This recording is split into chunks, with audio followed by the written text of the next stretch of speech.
Deputy Editor for Radio New Zealand International, Don Wiseman, says there is without a doubt a lack of coverage of issues in the Pacific region. He says there are a heap of Pacific stories that never get covered in the mainstream media. The average news punter in New Zealand would have no idea of, I would say, some of the things that happen, such as the political shenanigans in recent times in Papua New Guinea, the weird airport scheme that was in existence in Vanuatu, and the list goes on. A list that includes media freedom and human rights violations in West Papua, which Wiseman says Radio New Zealand International has covered widely. I think it's the responsibility of media to know what's going on. Similar things with what's gone down on Bougainville, and there are significant developments there right at the moment, and people need to be following that. Human rights advocate Paula Makaburi challenged the New Zealand media recently in Auckland on a visit to campaign for West Papua.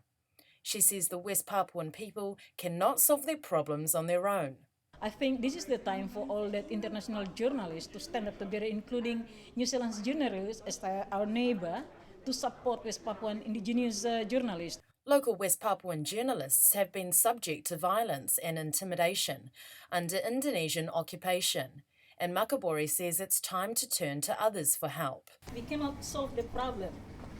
That's why we should come to visit our neighbor, which is also part of our family. Because we believe that stand up together, we can solve the problem. Victor Mambor, editor of the Jayapura-based newspaper Tabloid Jubi, says foreign media support could help. Mostly, I think maybe it's not all the foreign journalists will bring the truth from West Papua, but we need the alternative information, not only from Indonesian journalists, but also from the foreign journalists.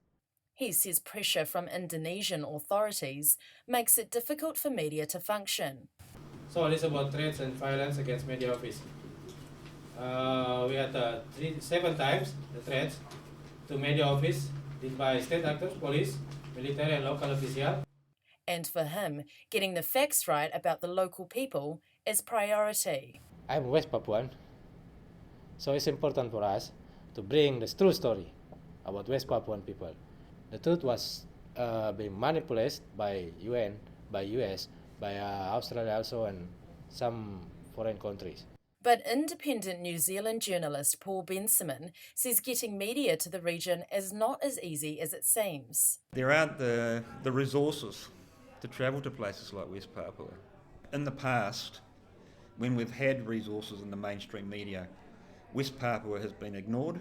It's quite ironic. We don't hear about this issue, so it's not in the media, so there's no incentive to report on it.